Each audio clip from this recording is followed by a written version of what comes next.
দূরাগত বহিরাগত সকল শহরস্থ নগরস্থ গ্রামস্থ সকল সাধু গুরু বৈষ্ণব মণ্ডলীর শ্রীচরণে জানাই ভক্তিপূর্ণ দণ্ডবত প্রণাম।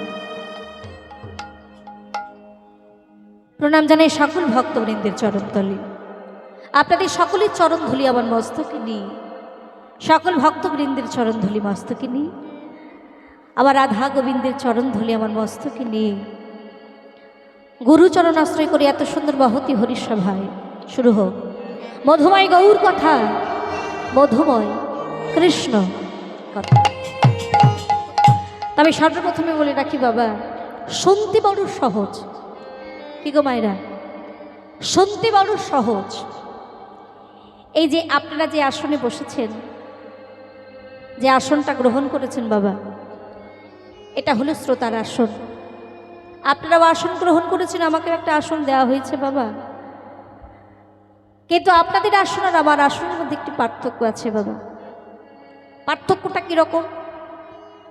পার্থক্যটা হলো এটাই যে আসনটা আজকে আপনারা গ্রহণ করেছেন এটা হলো শ্রোতার আসন, অর্থাৎ শুনতে বসেছেন।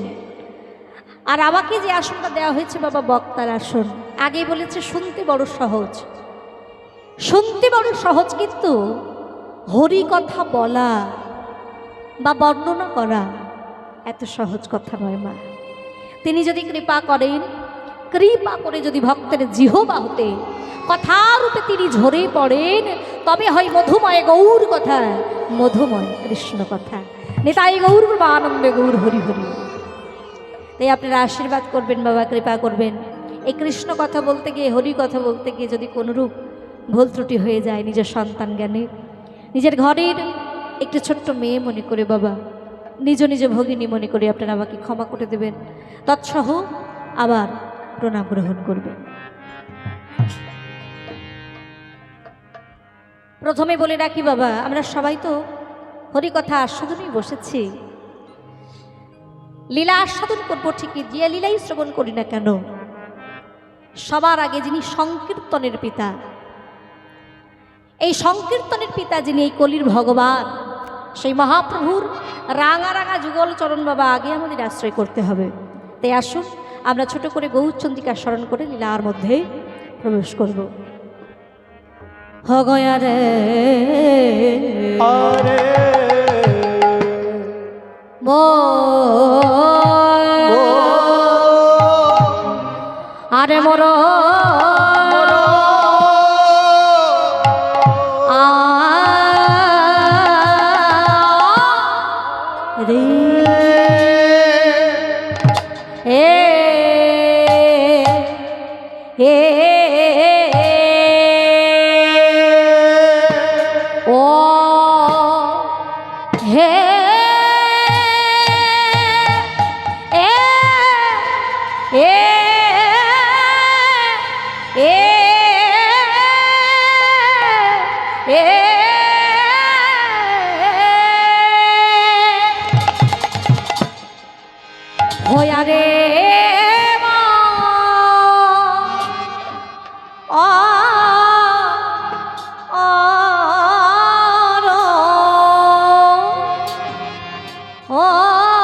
আমার গোরার মনে দেব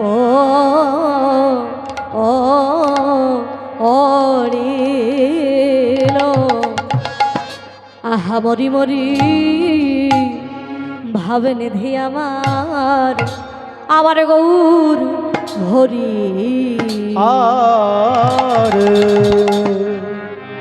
মোর আরে মোর আরে এ এ ও হে গৌর হরি বল হরি বল।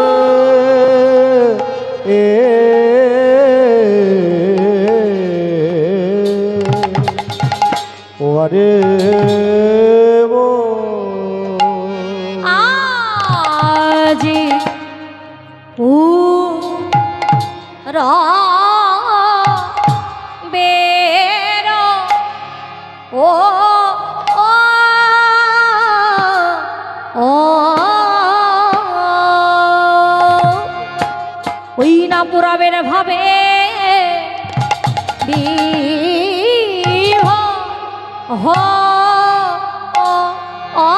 অলো আহামরি আরে এ এ আমার গোরা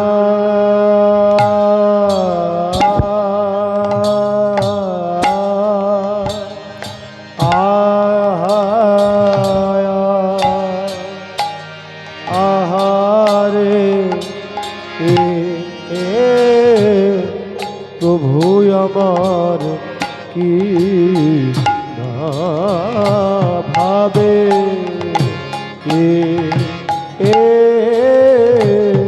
কি না ভাবে উদয় হলো রে আহামরি আরে আমার গোরা আহায়া আহারে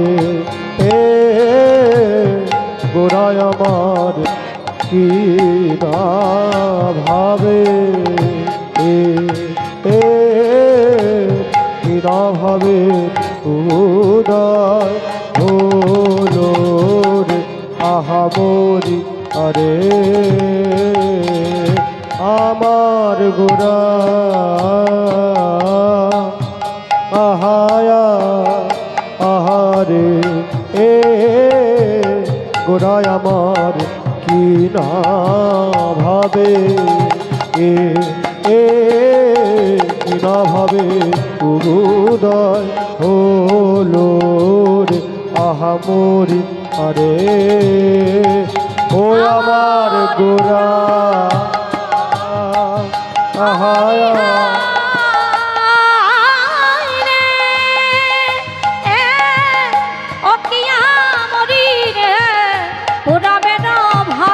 মরি হায় রে আহা মরি রে ও কি আহা হরি নাই গৌর মানন্দে গৌর হরি হরি বল হরি মরি হায় রে আহা মরি রে ও কি আহা মরি রে পুরা বেরো ভাবে মরি হায় রে আহা মরি রে ও কি আহা মরি রে পুরা বেরো ভাবে মরি হায় রে ও কি আহা মরি রে ও কি আহা মরি রে ওই না পুরাবের ভাবে ও পুরাবের ভাবে। হরি বল জয় রাধে। হে ভক্তমণ্ডলী, আমার ভক্তিবতী মায়েরা, কলিযুগ পাবন অবতার আমার গৌর সুন্দর, এই যে আমাদের মতো দুরাচারী পাপাচারী জীবকে উদ্ধার করবার জন্য স্বয়ং ভগবান নিজেই নেমে এলেন মায়েরা।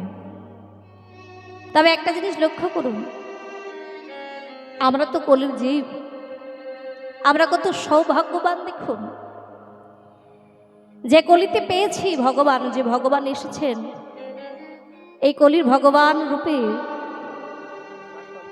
কত দীন ও দয়ালু সেই গৌরাঙ্গ সুন্দর।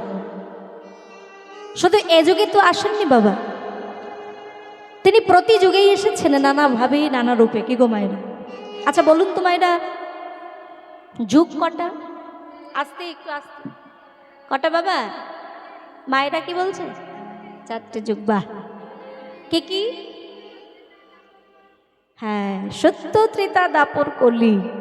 তাহলে আমরা এখন যে যুগে বাস করছি এই যুগটা কি যুগ? খুব মারবে, বলে দাপর যুগ। রাধে রাধে। কলি যুগ, তাই তো মা? দেখবেন অনেকে বাবা বলে এই কলি যুগটাকে আবার সুন্দর করে গুছিয়ে সাজিয়ে গুছিয়ে বলে কিরকম? বলে এই যুগটার নাম হলো ঘোর কলিযুগ। তাই না, বলে না? ঘোর কলি।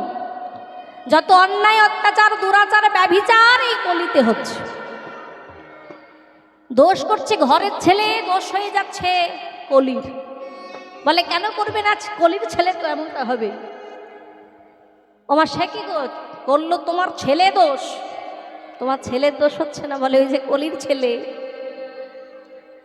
ছেলের দোষ হবে কেন, কলির ছেলে এমনটা তো হবে। তাহলে দোষটা কাকে দিলেন?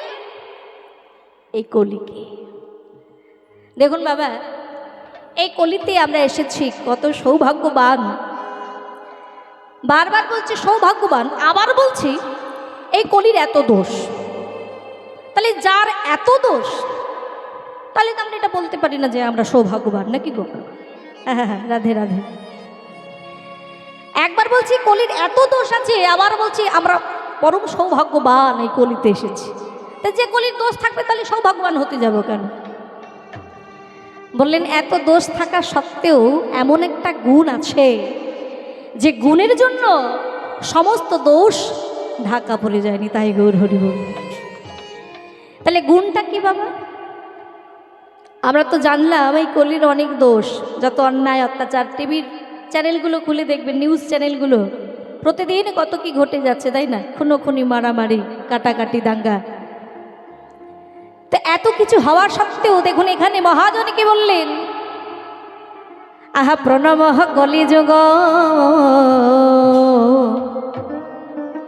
সর্বযুগ সর্বযুগ এই হরি নাম সংকীর্তন যাহাতে প্রচার।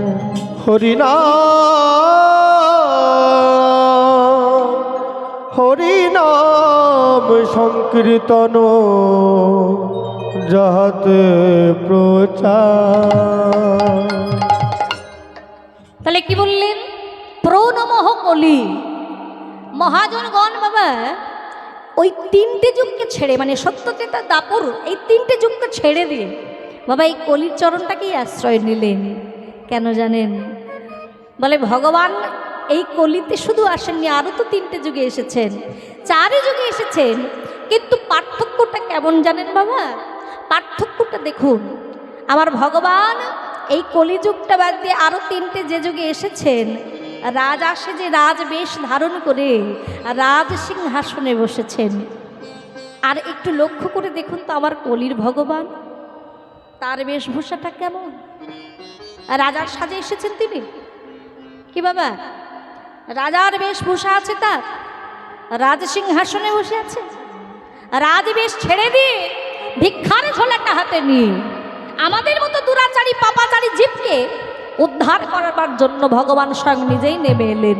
তবে ভগবান রূপে নয় বাবা, ভগবান রূপে নয়, ভক্ত রূপে। নিজে আচরি ধর্ম জীবের শেখায়। কি গো মায়েরা, যিনি স্বয়ং ভগবান, যিনি স্বয়ং সম্পূর্ণ ভগবান, সেই ভগবান আজকে ভগবান রূপে নয় ভক্ত হয়ে নেমে এলেন। আর রাজবেশ ছেড়ে দিয়ে ভিক্ষার ঝোলা হাতে নিয়ে জীবের হাতে ধরে, পায়ে ধরে নাম বিতরণ করছেন। ভগবান জানেন এই জীবের, এই কলির জীবের স্বল্প পরমায়ু, এরা যজ্ঞ করতে পারবে না। অন্যান্য যুগে ভগবানের কৃপা পেতে গেলে সাধনা ছিল, যজ্ঞ ছিল, তপস্যা ছিল। ও মায়েরা, আর এই কলিকালে ভগবান বললেন তোমাদের সাধনা করতে হবে না, তপস্যা করতে হবে না, যজ্ঞ করতে হবে না, তোমরা শুধু একবার মুখে বলো মধু মাখা কৃষ্ণ নাম, নিতাই গৌর প্রেমানন্দে গৌর হরি হরি। যে নাম গোলকে গোপনে ছিল সেই নাম আমি বিলাইল। তাহলে এত কিছুর মধ্যেও বলে এত দোষ থাকা সত্ত্বেও যে গুণটা রয়েছে ও মায়েরা, যে নাম গোলকে গোপনে ছিল সেই নাম আমি বিলাইল। এই কলির জীবের দ্বারে দ্বারে তোমরা নাম করো, নাম করো, নাম ছাড়া জীবের কোনো গতি নাই, গতি নাই, গতি কি গো মায়েরা, গতি আছে? হ্যাঁ, বলে যাই করো না কেন হরির নাম ছাড়া গতি নাই। শেষের দিনে যখন আমাদেরকে চতুর্দোলাই করে নিয়ে যাবে বাবা, কি যাবে সঙ্গে? কিছু যাবে মা? যাবে না? এই যে মোটা মোটা সোনার চেনগুলো বানালাম সেগুলো যাবে না? যাবে না? কি যাবে? বলে কিছু যাক না যাক বাবা, আমার সঙ্গে মোবাইলটা যাক। যার যেটা প্রিয় জিনিস আর কি। কে গো? তা এখন সংসারে দেখবেন আমাদের অনেক সংসারে দাঙ্গা, এটা আমার, ওটা আমার, সেটা আমার, শুধু আমার আমার করে মরছে, তাই না বাবা? তো সবই যখন আমার, সবই তো পড়ে থাকবে বাগো, চোখটা বন্ধ করলে সঙ্গে কি যাবে? হ্যাঁ, চারজনে কাঁধে নিয়ে যাবে বাঁশের তলায় করে, আর একদল হরি নামের দল বারবার বলবে। কি বলবে গো? কি বলবে? হ্যাঁ, বলো হরি হরিব, বলো হরি। হরিব। তাহলে যাচ্ছে কি মা? টাকা পয়সা, ধন সম্পদ যাবে। স্বামী বলবে ওগো তুমি মরে যাচ্ছ, তোমার সঙ্গে যাবো, বলবে? হ্যাঁ হ্যাঁ, চিতার উপর তুলে দিচ্ছে, ও বাবা আগুনের কি তেজ বাবা, দরকার নেই, 10 হাত দূরে পালিয়ে আসছে। তাহলে সঙ্গে যাবে একমাত্র হরির নাম। তাই হরির নাম করো, হরির নাম ছাড়া জীবের কোনো গতি নাই। তাই স্বয়ং ভগবান এই কলিতে, স্বয়ং ভগবান ভক্তরূপে নেমে এলেন মায়েরা, আমাদের মতো দুরাচারী পাপাচারী জীবকে উদ্ধার করবার জন্য। সকল জীবের দ্বারে দ্বারে নাম বিতরণ করছেন। কেমন করে গো? আজকে মহাপ্রভু আমার আনন্দে মত্ত হয়েছেন, সকল ভক্ত সঙ্গে কীর্তন আনন্দে মত্ত হয়েছেন। এখানে আমরা যারা যারা উপস্থিত হয়েছি, কি গো আমরা বাদ যাব নাকি? সেই আনন্দ হতে আমরা কিন্তু বাদ যাব না। আর আজকে এই কমিটির বাবা এত সুন্দর করে ভুবন মঙ্গল হরির নাম সংকীর্তনের আয়োজন করেছেন। বলে টাকা থাকলেই, অর্থ থাকলেই কিন্তু এটা হয় না। হয় কি গো? হয়? হয় না। অনেকের তো অর্থ আছে কিন্তু কীর্তন দিতে পারছে না। তা এইটা অর্থ থাকলে হবে না, ভগবানের কৃপা থাকা দরকার, তাই না? তো চলুন, আজকে এই যে ভুবন মঙ্গল হরির নাম সংকীর্তনের আয়োজন করা হয়েছে, এখানে আমরা যে সকল ভক্তমণ্ডলী উপস্থিত আছি সবাই মিলে সেই ভগবানের সঙ্গে কণ্ঠে কণ্ঠ মিলে আমরাও গাইব। কেমন? আজকে আমার মহাপ্রভু কীর্তন আনন্দে মেতেছেন, কেমন করে দেখুন। আরে সুরধ্বনির কিনারায় সোনার নুপুর দিয়া পায়, দেখো নাচেন আমার শ্রী গৌরাঙ্গ রায়। হরি হরি বল, হাত তুলে রাধে রাধে।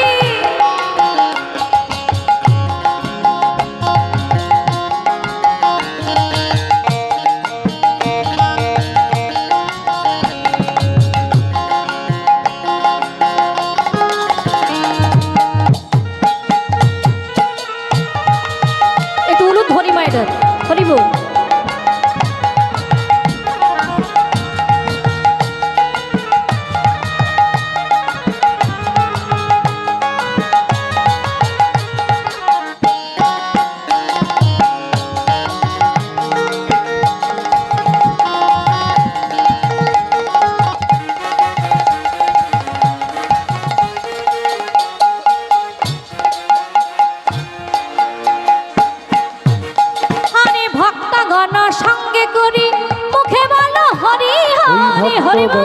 সঙ্গে করি মুখে বলো হরি হরি, ভক্তগণ সঙ্গে করি মুখে বলো হরি ওই ভক্তগণ সঙ্গে করি মুখে বলো হরি হরি।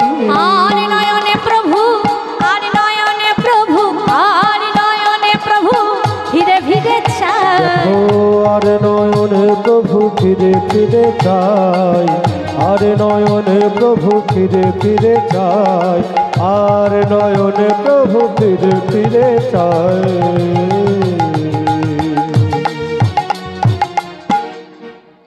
ওই সুরধ্বনির কিনারায় সোনার নুপুর দিয়া পায়, নাচেন আমার শ্রী গৌরাঙ্গ রায়। সবাই মিলে ওই সুরধ্বনির কিনারায় সোনার নুপুর দিয়া পাই, নাচে আমার শ্রী গৌরাঙ্গ রায়।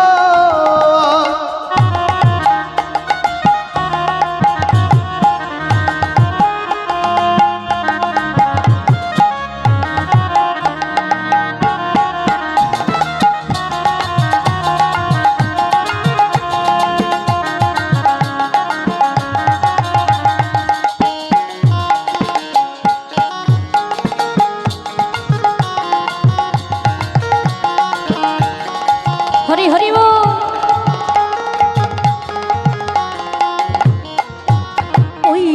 নদিয়ার পথে পথে চলেন গৌর হরি ফল করতা লগনা সঙ্গেতে ও নদিয়ার পথে পথে চলে গৌর হরি ফুল কর তাল গুনা সঙ্গেতে করি নদিয়ার পথে পথে চলেন গৌর হরি ফল করতা লগনা সঙ্গেতে ও নদিয়ার পথে পথে চলে গৌর হরি ফুল কর তাল গুনা সঙ্গেতে করি দেখো ভক্তগণ সঙ্গে করি মুখে বলো হরি ওই ভক্তগণ সঙ্গে করি মুখে বলো হরি হরি ভক্তগণ সঙ্গে করি মুখে বলো হরি এই ভক্তগণ সঙ্গে করি মুখে বলো হরি হরি আর নয়নে প্রভু আর নয়নে প্রভু আর নয়নে প্রভু ফিরে ফিরে চায় দেখো আর নয়নে প্রভু ফিরে ফিরে চাই আরে নয়নে প্রভু ফিরে ফিরে চাই আরে নয়নে প্রভু ফিরে ফিরে চাই হরি হরি বল হরি বল ওই সুরধ্বনির কিনারায় সোনার নুপুর দিয়া পায়ে নাচেন আমার শ্রী গৌরাঙ্গ রায় ওই সুরধ্বনির কিনারাই সোনার নপুর দিয়া পাই নাচে আমার শ্রী গৌরাঙ্গ রায়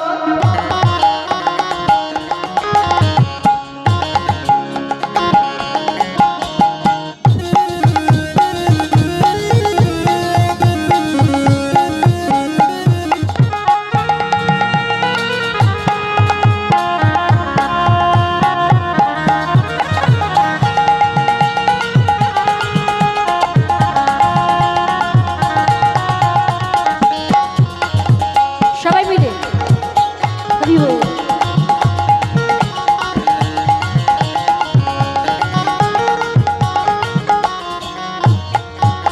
আচ্ছা বাবা মহাপ্রভু তো কীর্তন গাইছেন আগেই বলেছি শুধু মহাপ্রভু একা নয় এখানে আমরা যারা যারা উপস্থিত আছি আমরাও গাইব তো সবাই গাইব তো যারা গাইবেন না দেখি হাত তুলুন তো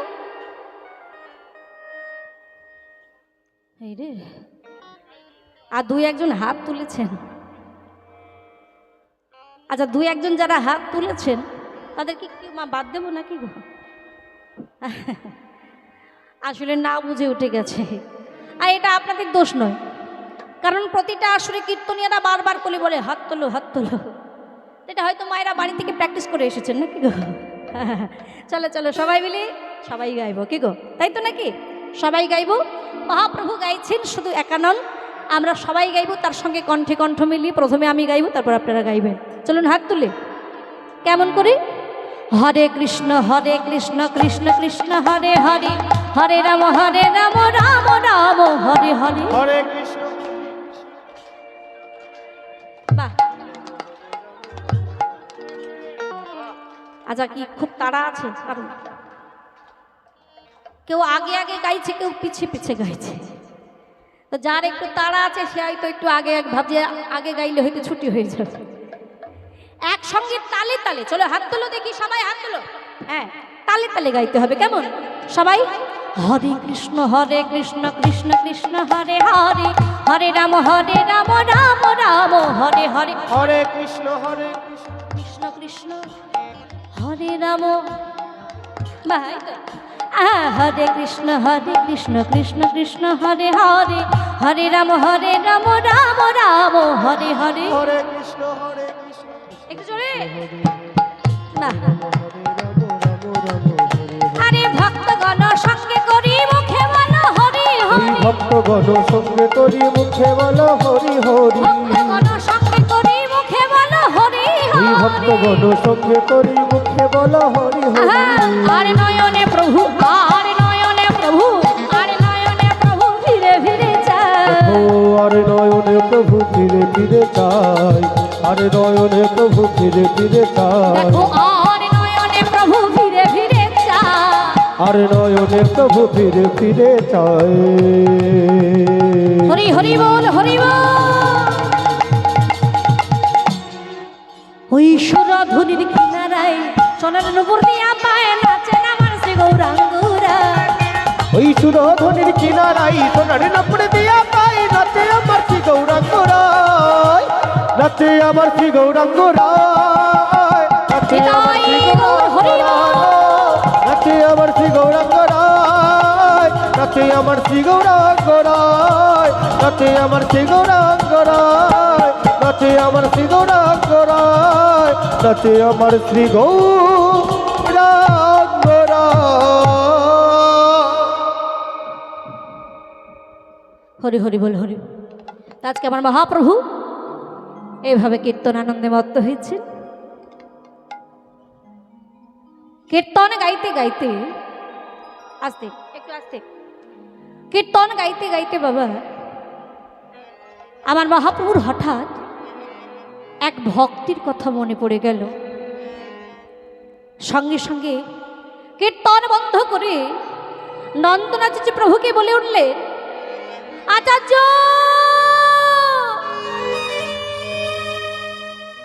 আচার্য। নন্দনাচার্য প্রভু এসে বলে উঠলেন, প্রভু কি হয়েছে প্রভু? ও আচার্য, আজ আমার মনে বড় বাসনা জেগেছে, বড় আশা জেগেছে গো। আমি এক ভক্তির কথা আস্বাদন করতে চাই। তুমি দেখো তো এই রামায়ণ কাব্যগ্রন্থখানি খুলে ঠিক 266 পৃষ্ঠাটি খুলে দেখো, দেখো কার কথা লেখা আছে। যখনই এমন কথা বললেন বাবা, ওই রামায়ণ কাব্যগ্রন্থখানি ঠিক 266 পৃষ্ঠাটি খুললেন আচার্য। আর যখনই খুলে দেখলেন, ও প্রভু, প্রভু এ তো দেখছি এক ভক্তির কথা লেখা আছে গো, এক ভক্তির কথা লেখা আছে। মহাপ্রভু বললেন, ঠিক বলেছ, একটু ভালো করে দেখে বলো তো কোন ভক্তির কথা লেখা আছে, একটু ভালো করে দেখে বলো না। আচার্য আবারও ভালো করে দেখলেন, ও প্রভু, প্রভু এ তো দেখছি শবরীর কাহিনী। ঠিক বলেছ আচার্য, তুমি ঠিক বলেছ, শবরীর কাহিনী। একটা চণ্ডালের মেয়ে জানেন, একটা নিচু জাতের মেয়ে, একটা ছোট জাতের মেয়ে, সেই নিচু জাতের মেয়ে হয়ে কেমন করে ভগবানের রামচন্দ্রকে পেয়েছিল। আর রামচন্দ্র কেনই বা বনবাসে গিয়েছিল? পঞ্চবটী বন থেকে সীতাকে হরণ করে নিয়ে যায় লঙ্কারে রাবণ। সেই সীতা উদ্ধারের উপায় কে বলেছিল? আমার বড় জানতে ইচ্ছে করছে, আজ আমার বড় শুনতে ইচ্ছে করছে সেই ভক্তির কথা। একটু শোনাও, একটু শোনাও আচার্য। হে ভক্তমণ্ডলী, আমার ভক্তিপতি মায়েরা, শুধু আজকে মহাপ্রভু নয়, এখানে আমরা যারা যারা উপস্থিত আছি, আমরা সবাই সেই লীলা আস্বাদন করব। কতটা ভক্তি থাকলে ভগবানকে পাওয়া যায়। দেখুন, আমরা তো সবাই ভগবানকে ভালোবাসি, তাই না? কি গো, ভগবানকে ভালোবাসি না মা? ভালোবাসেন তো? হ্যাঁ হ্যাঁ, আমরা সবাই ভগবানকে ভালোবাসি বাবা। তবে ভালোবাসার মতো ভালোবাসতে পেরেছে কয়জন মা?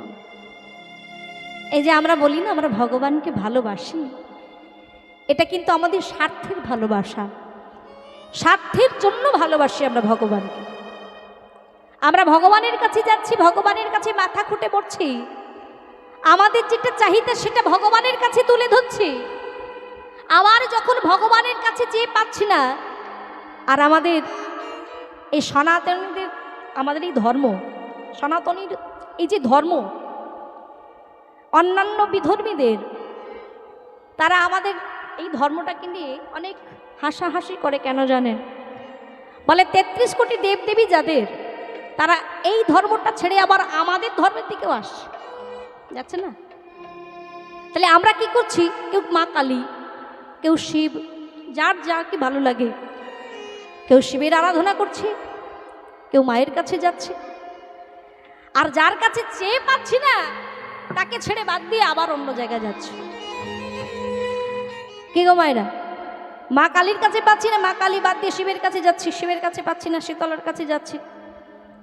তাহলে এই যে আমরা বললাম ভালোবাসি, তাহলে ভালোবাসার মতো ভালোবাসতে পেরেছি? কি গো, পেরেছি? আমাদের ভালোবাসাটা কীরকম? দোকানে ওই সবজি কেনার মতো, ব্যাগ ভর্তি করে সবজি কিনেছেন, আর সবজি কিনে আপনি বাড়ি চলে আসতে পারবেন না, আগে আপনাকে টাকাটা দিতে হবে। কি গো, টাকাটা না দিয়ে চলে আসতে পারবেন? হ্যাঁ, একটাও পেটনার বাদ যাবে না, একেবারে পিঠের মধ্যে পড়বে। সেই জন্য আমাদের এই ভালোবাসাটা ওই বেচা কেনার মতোই। ভগবানের কাছে যাচ্ছি কীরকম, ডালা সাজিয়ে নিয়ে যাচ্ছি ভগবানের কাছে, আর মনে মনে ভেবে রেখেছি ভগবানের কাছে গিয়ে ভগবানের কাছে চেয়ে নেব আর কি। আর ভগবান তো বসেই আছে, দেখুন দয়াময় আমার ভগবান তো দেওয়ার জন্যই বসে আছে গো, দেওয়ার জন্যই বসে আছে। ভগবানের কাছে চাইছি, হে প্রভু, হে দয়াময়, ছেলেটা আমার চাকরি পাচ্ছে না, মেয়েটার বিয়ে দিতে পারছি না, দোতলা বাড়িটা চারতলা করতে পারছি না, কত রকম চাহিদা আমাদের।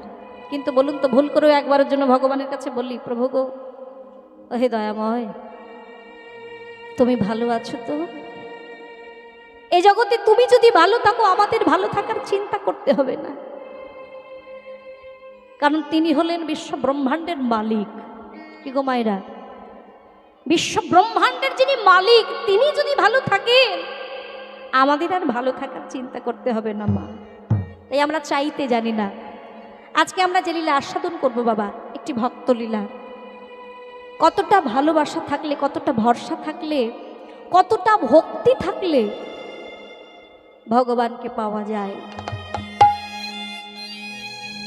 আমরা অনেক সময় বলি, ভগবানকে ডাকলাম, ভগবান আমায় সাড়া দিল না, আমার ডাকে ভগবান সাড়া দিল না। তাহলে জানতে হবে মাইরা, ডাকার মধ্যে খামতি রয়ে গেছে, কারণ ভগবানকে ডাকলে ভগবান অবশ্যই আসতে বাধ্য। তো যাই হোক, আজকে আমরা যে লীলা আস্বাদন করবো, আস্বাদনের বিষয়বস্তু হলো ভক্ত সবরী। একটা চণ্ডালের মেয়ে বাবা, নিচু জাতের মেয়ে, কেমন করে ভগবানকে পেয়েছিল এই লীলার মধ্যে আমরা জানব। তার আগে জানব, আজকে আমার ভগবান মহাপ্রভু তিনি নন্দনাথ প্রভুর কাছে জানতে চাইলেন, বলো সেই ভক্ত কেমন করে ভগবানকে পেয়েছিল। শুধু তাই নয়, রামচন্দ্রকে পেয়েছিল, আর রামচন্দ্র কেনই বা বনবাসে গিয়েছিল। ওই পঞ্চবটী বন থেকে সীতাকে হরণ করে, লঙ্কার রাবণ হরণ করে নিয়ে যায়, সেই সীতা উদ্ধারের উপায় কে বলেছিল, সব আমার জানতে হবে। বলো, এক এক করে বলো আচার্য, আজ আমার বড় জানতে ইচ্ছে করছে। পিতৃসত্তা পালনের জন্য বাবা রামচন্দ্র 14 বছরের জন্য বনবাস হয়েছিলেন। ওই পঞ্চবটী বন থেকে সীতাকে হরণ করে নিয়ে যায় লঙ্কার রাবণ। সেই সীতাহারার জ্বালায় রামচন্দ্র অঝর নয়নে কাঁদছে, সীতা সীতা, আর কতকাল বলো না এইভাবে কেঁদে বেড়াবো, কতকাল কেঁদে বেড়াবো। তুমি কি শুনতে পাচ্ছ না আমার কথা? তুমি কি শুনতে পাচ্ছ না আমার কণ্ঠস্বর? জানেন মায়েরা, সীতাকে খুঁজতে খুঁজতে হঠাৎ বনের মধ্যে রামচন্দ্রের জল পিপাসা লেগেছে। সঙ্গে ছিল লক্ষণ, ভাই লক্ষণ। লক্ষণকে বলছে, লক্ষণ রে, লক্ষণ, আমি চলতে পারছি না ভাই, একটু একটু জল এনে দিবি? দেবী ভাই, একটু জল এনে দে না। ও মায়েরা, রামচন্দ্রের এমন কথা শুনে লক্ষণ বলে উঠলেন, সে কি গো দাদা, এই বনের মধ্যে আমি জল কোথায় পাবো? যাক, তুমি যখন বলেছো আমি একটু দেখছি, এদিক সেদিক করে দেখি না, কোথাও নিশ্চয়ই পাবো। একটা কাজ করো দাদা, তুমি এই যে গাছটা দেখা যায়, ওই গাছের তলায় ততক্ষণ বিশ্রাম নাও, আমি দেখি কোথাও জল পাওয়া যায় কিনা। এই বলে বাবা ওই লক্ষণ চলেছে জলের সন্ধানে। আর কিছু দূর গিয়ে দেখছে, ওই দূরে দেখা যায়, ওই দূরে কয়েকটা বক বসে আছে, কয়েকটা বক বসে আছে। লক্ষণ মনে মনে চিন্তা করছে, আচ্ছা ওখানে কয়েকটা বক দেখা যাচ্ছে, নিশ্চয়ই ওখানে জলাশয় আছে। আর বক কেন বসে থাকবে বাইরে? বলে নিশ্চয়ই জলাশয় আছে, মাছ ধরবার জন্য বক বসে আছে, তাহলে ওখানে গেলে নিশ্চয়ই আমি জল পাবো। এই মনে আশা করে লক্ষণ ছুটতে ছুটতে ছুটতে বাবা ছুটতে ছুটতে গিয়ে দেখছে সত্যি একটা ক্ষীণ জলস্রোত বয়ে চলেছে। ভালো করে তাকিয়ে দেখছে সেই জল খুব একটা পরিষ্কার নয়, কিন্তু আমার দাদা তো তৃষ্ণার্থ, তাকে তাকে তো জল দিতে হবে, কিন্তু এই জলটা আমি দেব কেমন করে? তো যাই হোক, যেটা পেয়েছি আপাতত এই জলটুকু নিয়ে গিয়ে আমি আমার দাদার আপাতত চোখে মুখে দিয়ে একটু একটু ঠান্ডা হবে, তারপর কোথাও না কোথাও থেকে ঠিক জল আমি জোগাড় করে আনবো। এই মনে চিন্তা করে বাবা ওই গাছ থেকে কয়েকটা পাতা ছিঁড়ে পাতার ঠোঙা তৈরি করে ওই জল নিয়ে সবেমাত্র কিছুটা অগ্রসর হতে যাবেন কি, সঙ্গে সঙ্গে কোথাও হতে যেন একটা মাছরাঙা পাখি এসে ওই জলের পাত্রটা ফেলে দিল। লক্ষণ ঠাকুর রাগান্বিত হয়ে গেল। এত বড় স্পর্ধা, এত বড় স্পর্ধা, তুই আমার হাত থেকে জলের পাত্র ফেলে দিস। এই বলে বাবা রাগান্বিত হয়ে যখন ওই পাখিটাকে সবেমাত্র মারতে যাবেন কি, মনে মনে চিন্তা করলেন, সে কি এই ছোট্ট পাখিটাকে আমি মারবো না, না এটা আমার কর্ম নয়। ক্ষত্রিয় শরণার্থীকে রক্ষা করাটাই আমার ধর্ম। তো যাই হোক, পাখিটা যখন অপরাধ করেছে, এই পাখিটাকে আমি না মেরে শাস্তি দেব। কেমন শাস্তি দেব না, একে আমি এখনই আমার সঙ্গে ধরে নিয়ে যাব। তাই ভালো করে কি করলেন মায়েরা, ওই পাখিটাকে, ছোট্ট মাছরাঙা পাখিটাকে ভালো করে বাঁধলেন, ওই তার তীরের মধ্যে ভালো করে বেঁধে দিলেন। বেঁধে বাবা পুনরায় সেই গাছ থেকে পাতা ছিঁড়ে আবার জল সংগ্রহ করে ছুটতে ছুটতে চলেছে। দাদা দাদা, রামচন্দ্র বলে উঠলেন, লক্ষণ এসেছিস ভাই, এসেছিস জল নিয়ে এসেছিস? দাদা, ও দাদা, এসেছি দাদা, এই নাও। অনেক জায়গায় ঘুরে ঘুরে কোথাও আমি ভালো জল পাইনি। এই বলে সবেমাত্র জলের পাত্রটা মায়েরা, ওই জলের পাত্র রামচন্দ্রের হাতে যেই না দিয়েছে, আর ওই তার তীরের মধ্যে আগে থেকেই বাঁধা রয়েছে ওই ছোট্ট কি পাখি গোমা, মাছরাঙা পাখি। ওই তীরের মধ্যে যে মাছরাঙা পাখিটাকে বাঁধা রয়েছে, জলের পাত্রটা যেই না রামচন্দ্রের হাতে দিয়েছে, ওদিকে পাখিটার বাঁধন খুলে গেছে। রামচন্দ্র যেই না সবেমাত্র জল পান করতে যাবেন কি,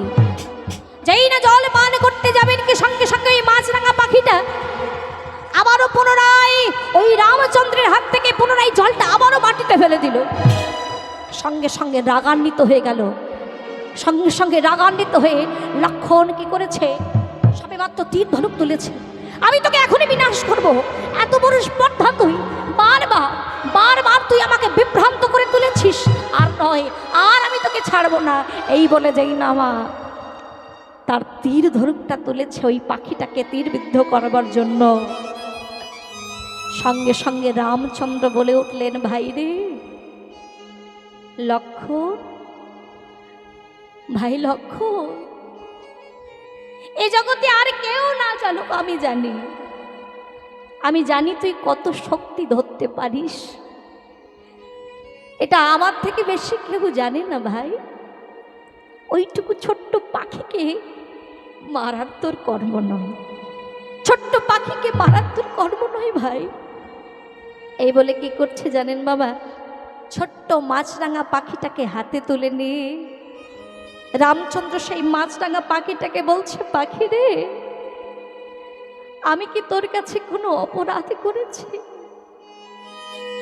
বলতে পারিস আমি কি তোর কাছে কোনো অপরাধ করেছি যার জন্য তুই একটু জল আমায় পান করতে দিলি না? পাখি, একটু জল তুই আমায় পান করতে দিলি না? অঝর নয়নে কাঁদছেন প্রভু রামচন্দ্র। ছোট্ট মাছরাঙা পাখিটা রামচন্দ্রের কান্না দেখে বলে উঠল, প্রভু অমন করে তুমি কেঁদো না প্রভু, অমন করে কেঁদো না। এই যে তুমি বললে না যে জলটা তুমি পান করতে যাচ্ছিলে, প্রভু একটু ভালো করে তাকিয়ে দেখো, যে জলটা তুমি একটু আগে পর্যন্ত যে জলটা তুমি পান করতে যাচ্ছিলে, একবার ভালো করে তাকিয়ে দেখো, সত্যি ওটা আদৌ জল তো? যেই না এমন কথা বলেছে, রামচন্দ্র সঙ্গে সঙ্গে মাটির দিকে তাকিয়ে দেখছে, সত্যি তো, কি এ তো জল নয়, এই তো জল নয়, এই তো রক্তাক্ত কীটযুক্ত আঠালো পদার্থ। লক্ষ্য লক্ষ্য, তুই তুই কি জল এনেছিস ভাই? তুই কি জল এনেছিস? লক্ষণ বলে উঠলেন, দাদা দাদা তুমি আমায় ক্ষমা করো। আমি চারিদিকে ঘুরে ঘুরে কোথাও জল পাইনি দাদা, কোথাও এতটুকু জল আমি পাইনি। একটা জায়গায় পেলাম, দেখলাম অপরিষ্কার। আমি মনে ভাবলাম আমার দাদা বড় তৃষ্ণার্থ। যাই হোক, আপাতত এই জলটা যেটা পেয়েছি চোখে মুখে দেব, একটু শীতল হলে কোথাও না কোথাও থেকে আবার জল আমি ঠিক পেয়ে যাব, এই মনে ভেবে আমি জলটা এনেছি। দুইজনের মধ্যে কথা হচ্ছে বাবা, রাম ও লক্ষণের মধ্যে দুজনের কথোপকথন চলছে। ছোট্ট মাছরাঙা পাখিতে বলে উঠল, প্রভু প্রভু যদি আদেশ দাও তাহলে আমি বলতে পারি প্রভু, আমি বলতে পারি ওটা ওটা আসলে কি বস্তু। রামচন্দ্র সঙ্গে সঙ্গে ছোট্ট পাখিটাকে হাতে নিয়ে বলে উঠল, পাখি তুই জানিস, তুই বলতে পারিস, তুই বলতে পারবি ওটা কি? প্রভু তুমি একবার আদেশ দিয়ে দেখো, ওটা আমি বলছি ওটা কি জিনিস। সঙ্গে সঙ্গে রামচন্দ্র বলে উঠলেন, বল বল বল পাখি, তুই নির্ভয়ে বল, বল ওটা কি। সঙ্গে সঙ্গে ছোট্ট মাছরাঙা পাখিটা বলে উঠল, ও প্রভু তবে শোনো, এই কিছুদিন আগে মা জানকীকে বা সীতা দেবীকে লঙ্কেশ্বর রাবণ হরণ করে নিয়ে যায় সৈন্য পথে। মা আমার চোখের জলে বুক ভাসিয়ে বলেছিল, কে আছো গো, কে আছো, কে আছো, আমায় রক্ষা করো, আমায় রক্ষা করো। আমি রামচন্দ্রের ঘরণী, দশরথের পুত্রবধূ। এখানে কি এমন কেউ বীর নেই? যদি কেউ বীর থেকে থাকো আমায় রক্ষা করো, আমায় রক্ষা করো, রক্ষা করো। সীতা দেবীর এমন কথা শুনে জটায়ু নামে এক পক্ষী মা সীতা দেবীর কাছে এসে বলে উঠলেন, মাগো তোমার কোনো ভয় নেই, আমি তোমাকে রক্ষা করব, আমি তোমায় রক্ষা করব। এই বলে ওই রাবণের সঙ্গে জটায়ু পাখির বাঁধল তুমুল যুদ্ধ। কিন্তু মায়েরা, পাখিদের সম্বল তো শুধু ঠোঁট পাখার নখ, তাই না মা? দুর্ভাগ্য, রাবণের সহস্র অস্ত্র দিয়ে সেই পাখিটার ডানা ছেদন করে দিল। সঙ্গে সঙ্গে ওই মাছরাঙা পাখিটি ভূমিতে লুটিয়ে পড়ল। আর তারই সেই মুখস্থিত লালা ক্ষীণ জলস্রোত হয়ে বয়ে চলেছে। এখন বাবা যেই না এমন কথা বলেছে, সঙ্গে সঙ্গে রামচন্দ্র বলে উঠলেন, পাখি ওরে ওরে ওরে মাছরাঙা পাখি, তুই জানিস না, তুই নিজেও জানিস না, তুই আমার এই শূন্য প্রাণে প্রাণ সঞ্চার করলি, তুই যে কথাগুলো আমায় বললি তুই জানিস না, তুই আমার কত বড় উপকার করলি রে। তবে শুনে রাখ, আজ আমি তোকে আশীর্বাদ করি, একটু খাদ্যের জন্য তোকে এদিক ওদিক ঘুরে বেড়াতে হয়, একটু মাছের জন্য তোকে এদিক সেদিক ঘুরে বেড়াতে হয়, আজ আমি তোকে আশীর্বাদ করলাম রে, আজ তোকে আমি আশীর্বাদ করলাম, তুই প্রতিদিন জীবন্ত মাছ ধরতে পারবি। এই হলো রামচন্দ্রের আশীর্বাদ মাছরাঙা পাখিকে দেওয়া। তাই মায়েরা দেখবেন, এই রামচন্দ্রের আশীর্বাদে কিন্তু মাছরাঙা পাখি দেখবেন মরা মাছ গ্রহণ করে না। তো আজকে এইবার রামচন্দ্র চলেছে ওই জটায়ু পাখির উদ্দেশ্যে, চললেন রাম ও লক্ষণ। সেই জটায়ুর পাখির উদ্দেশ্যে ওই জঙ্গলে, বিশাল জঙ্গলে গিয়ে যেই না দাঁড়িয়েছে, দেখছে সেই জটায়ু পাখি ভূমিতে লুটিয়ে ছটপট করছে। যেই না গিয়ে দাঁড়িয়েছে রামচন্দ্রকে দেখে জটায়ু পাখি বলে উঠলেন, প্রভু তুমি এসেছো, তুমি কি সেই আমি এতদিন যার জন্য অপেক্ষা করেছিলাম? তুমি কি সেই নবদুর্বাদল ঘনশ্যাম? তুমি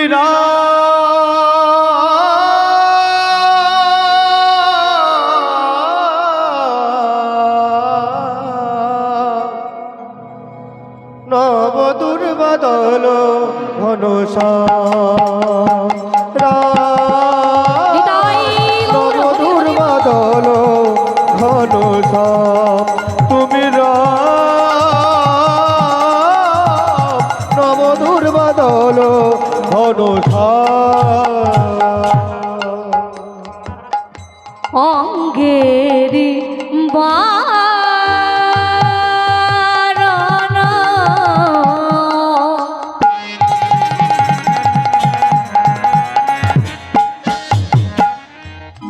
গলিত কাঞ্চন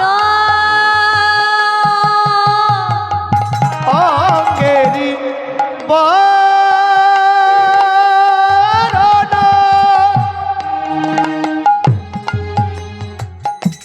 ওই গলিত কাঞ্চনা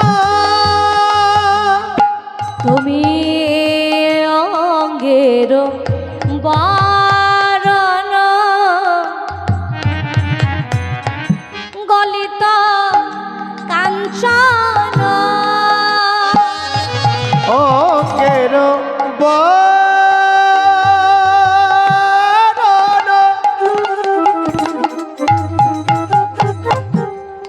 গলিত কাঞ্চনা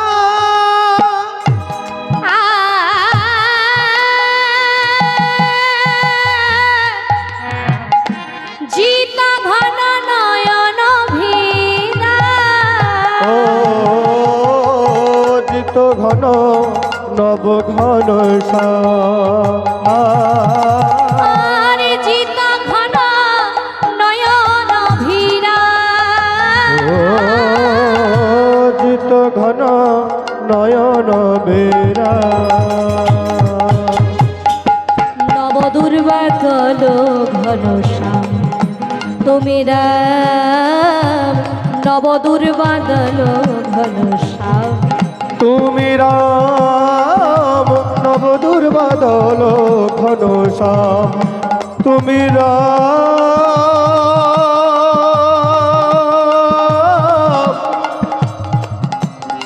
তুমি রাম তুমি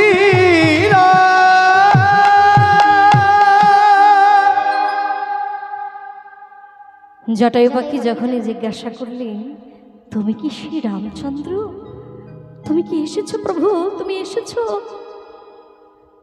প্রভু রামচন্দ্র বলে উঠলেন হ্যাঁ জটায়ু কিন্তু তোমার এমন দশা হলো কি করে তোমার এমন অবস্থা হলো কি করে জটায়ু পাখি বলে উঠলেন প্রভু গো ও প্রভু ওই কয়েকদিন আগে জানো কি মাকে আবার ওই লঙ্কেশ্বর রাবণ হরণ করে নিয়ে গেছে আর এই রাবণের সঙ্গে আমার তো বলে যুদ্ধ হয়েছে কিন্তু সেই যুদ্ধে যে আমি পরাজিত হয়েছি আর এই যে দেখো আমার যে অবস্থা সঙ্গে সঙ্গে আমি ভূমিতে লুটিয়ে পড়েছি তখনই আমার মৃত্যু হতো কিন্তু শুধুমাত্র তোমাকে সংবাদ দেওয়ার জন্য এই সংবাদ তোমার কর্ণে পৌঁছে দেওয়ার জন্য আজ আমি প্রাণে বেঁচে আছি প্রভু কিন্তু আমি আর পারছি না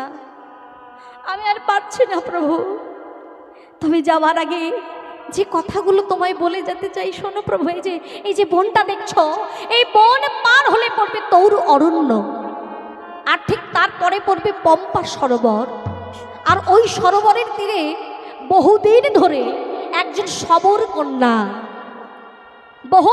ওই শবর কন্যা তোমার জন্য অপেক্ষা করে বসে আছে তুমি দেখা দিয়ে প্রভু আরো কিছুটা অগ্রসর হবে পড়বে ঋষ্যমুখ পর্বত আর যে পর্বতে আছে 5 জন বানর নল নীল হনুমান জাম্বুবান এবং সগ্গরী প্রভু তুমি এদের সাহায্যে মা সীতা দেবীকে উদ্ধার করো আমি আর পারছি না প্রভু বিদায় বেলায় তোমার এই রাগার যুগল চরণ এই বক্ষে দাও প্রভু এই বক্ষে দাও ওই রাগা যুগল চরণ বক্ষে জড়িয়ে ধরে আমি আমার এই নশ্বর দেহ ত্যাগ করতে চাই তাই তোমার এই চরণ দুখানে দাও আমার এই বক্ষে তাই যাওয়ার বেলায় প্রভু গো আমি যেন পাচ্ছি না, তাই যাওয়ার বেলায় বলে যাই প্রভু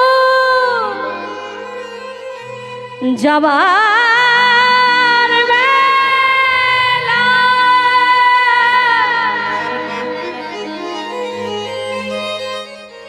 একটি কথা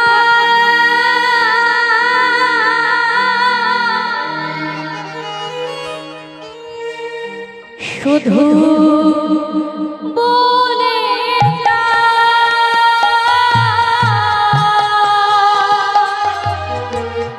যাবার বেলা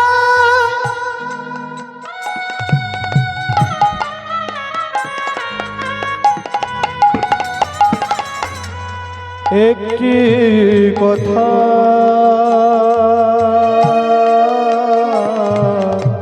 শুধুই বলে যা যাবার বেলা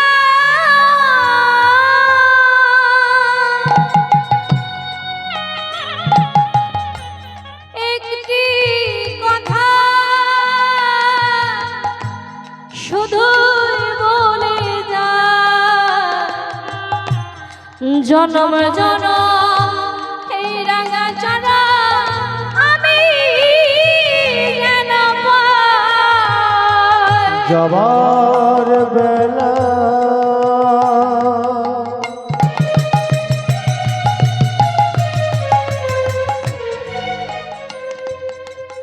একটি কথা শুধুই বলে যা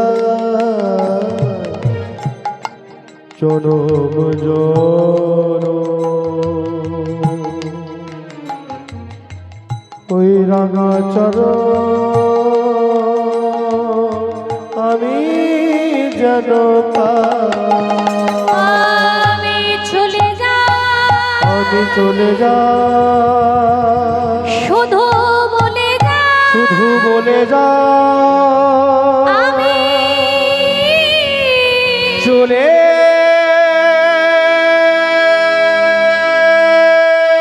যা।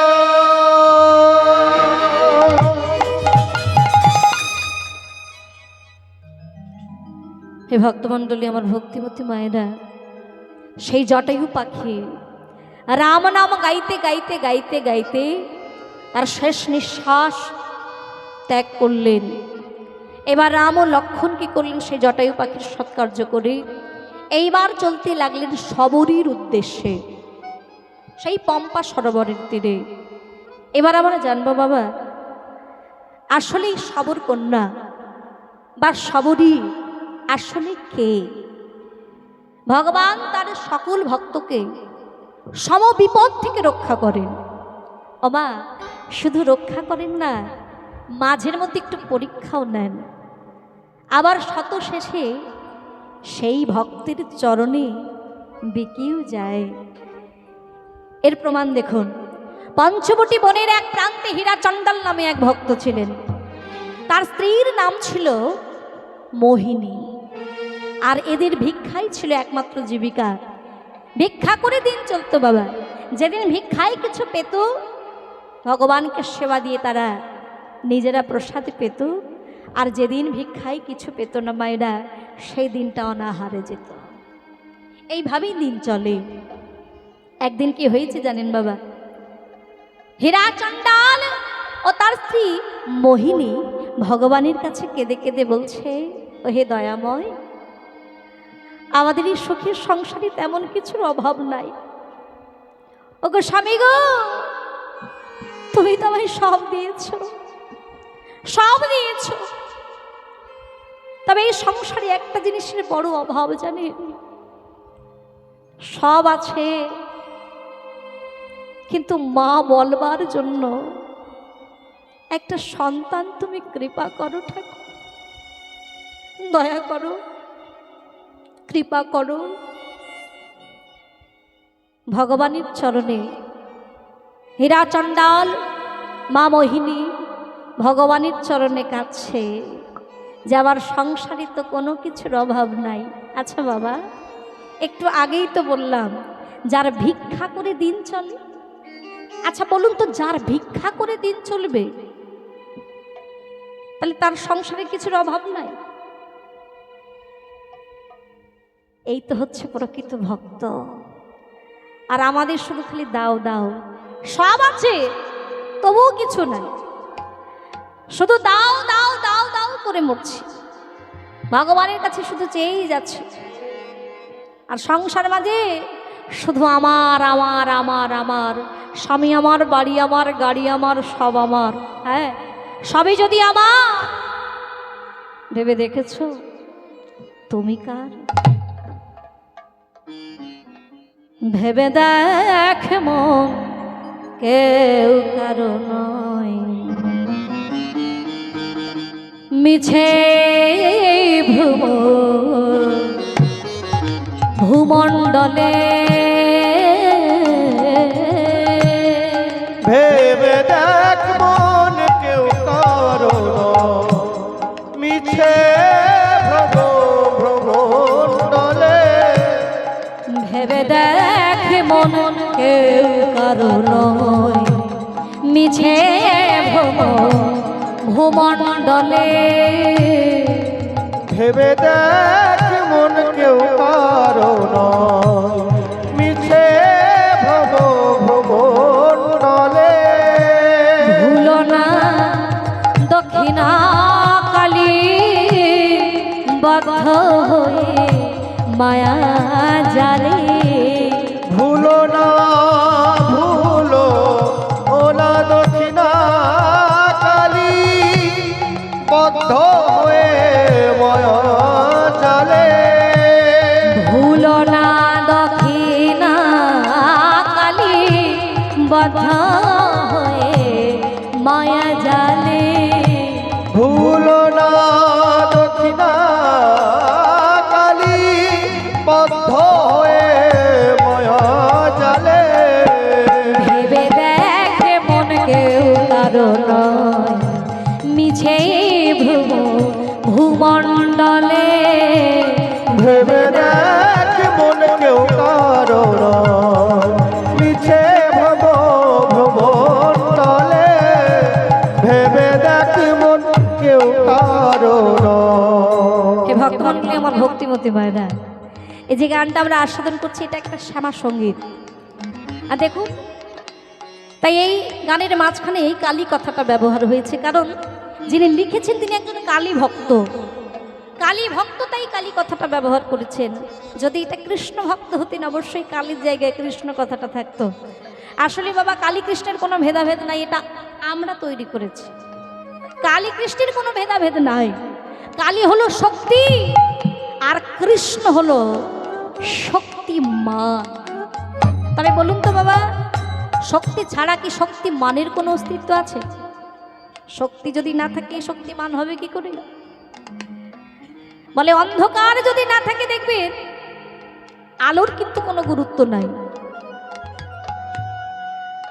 সেই রকম বলে ভক্ত আছে বলে কিন্তু ভগবানের অস্তিত্ব আছে, তাই না মায়েরা? তাই কালী কৃষ্ণের কোনো ভেদাভেদ নাই। রাধা পূর্ণ শক্তি, কৃষ্ণ পূর্ণ শক্তিমান, দুই তত্ত্ব ভেদ নাহি শাস্ত্রে প্রমাণ। তাই কালী হলো শক্তি, আর কৃষ্ণ হলো শক্তিমান। তাই কি বলছে? আরে ভুলো না দক্ষিণা কালী, বদ্ধ হয়ে মায়া জালে। ভুলো না দক্ষিণা কালী, বদ্ধ হয়ে মায়া জালে। ভুলো না দক্ষিণা কালী, বদ্ধ হয়ে মায়া জালে। ভেবে দেখ মন, কেউ কারো নয়, হরি হরি বল, হরি ভ্রমণ্ডলে। ভেবে দেখ মন, কেউ কারো নয়, মিছে ভ্রমণ্ডলে। ভেবে দেখ মন, কেউ কারো নয়। তুমি যার জন্য মর ভেবে, মাগো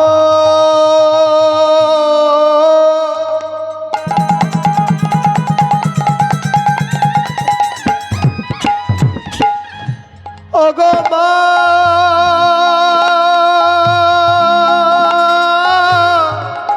মা গো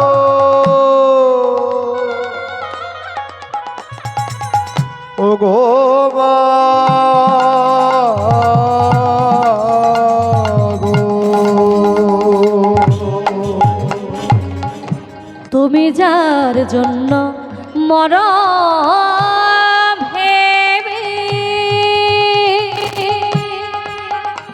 বলো সে কি তোমার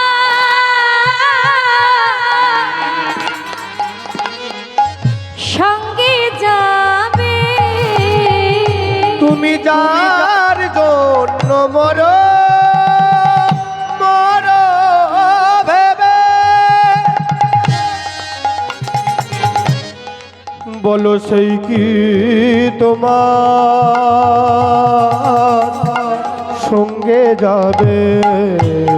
আবার সেই প্রেয়সী দেবে ছড়া।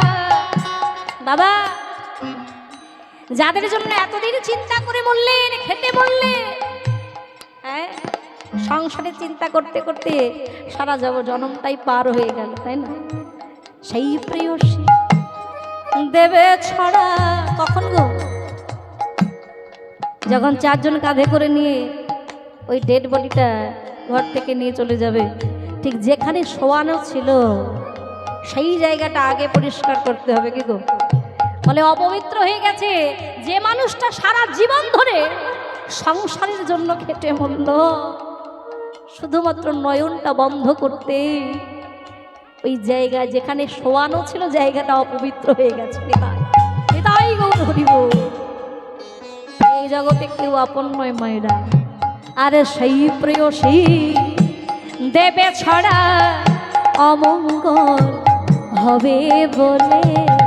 সেই প্রেয়সী দেবে ছড়া অমঙ্গল হবে বলে। আর সেই প্রেয়সী দেবে ছড়া অমঙ্গল হবে বলে। সেই প্রেয়সী দেবে ছড়া অমঙ্গল হবে বলে। ভেবে দেখ মন কেউ কারো নয়, মিছে ভ্রম ভূমণ্ডলে। ভেবে দেখ মন কেউ হরি হরি বল হরি বল।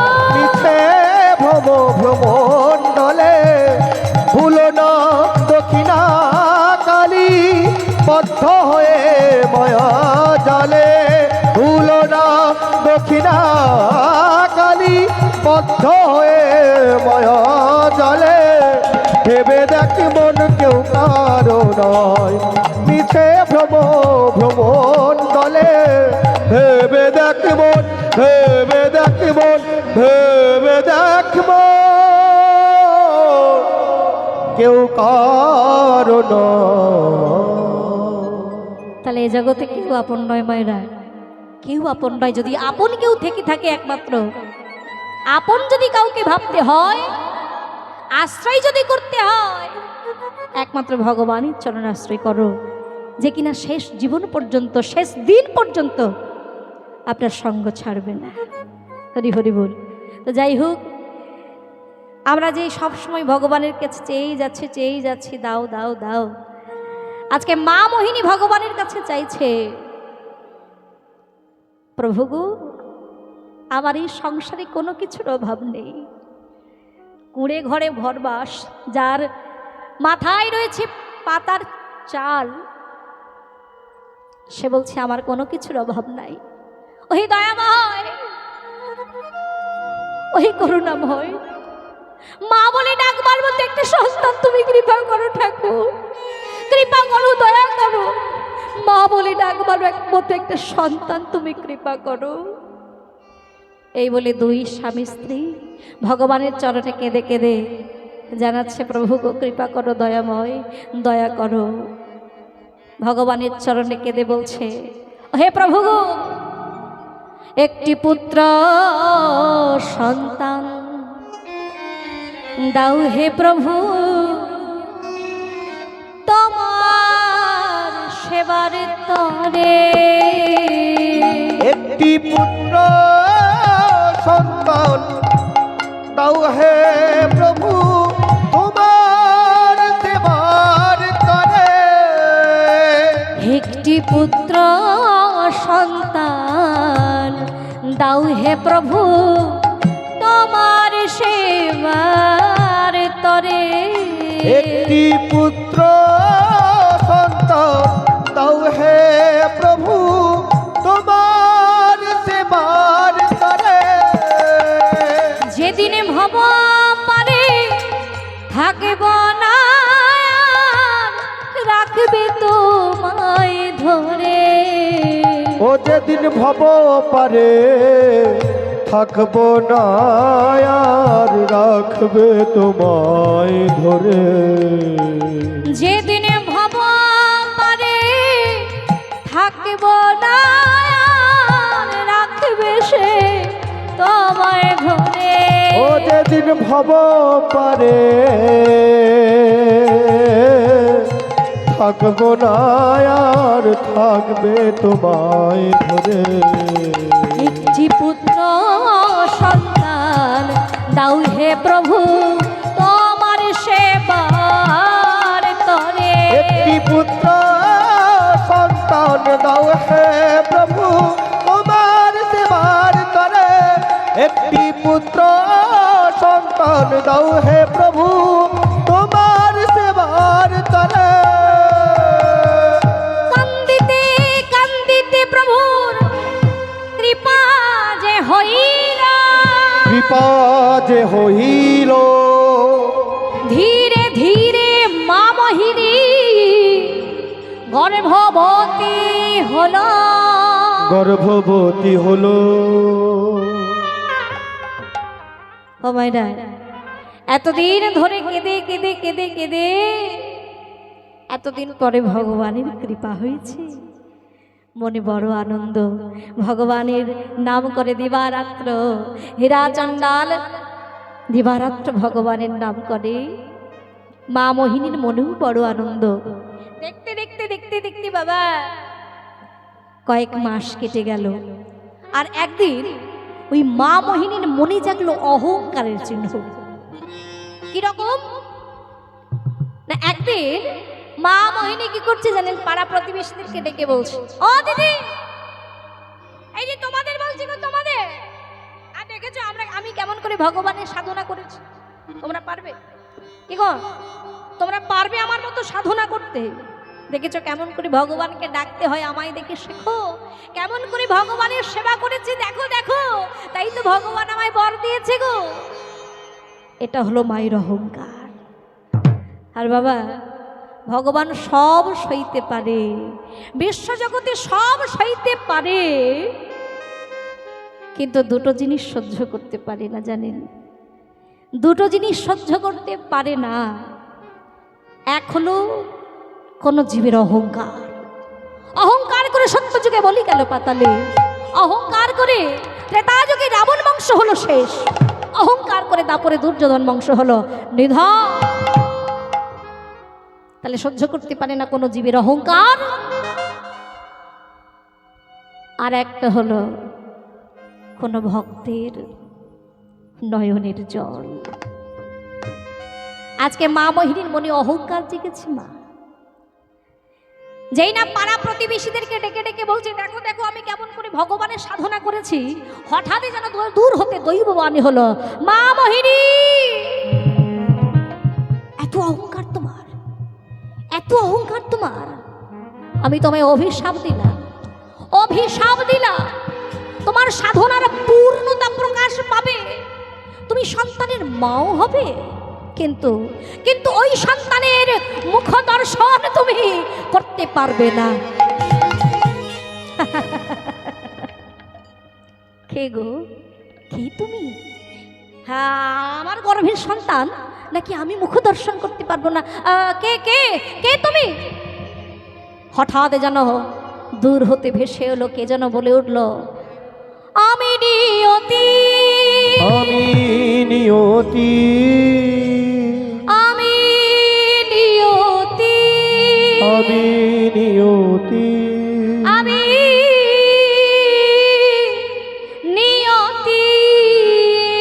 আমি নিয়তি।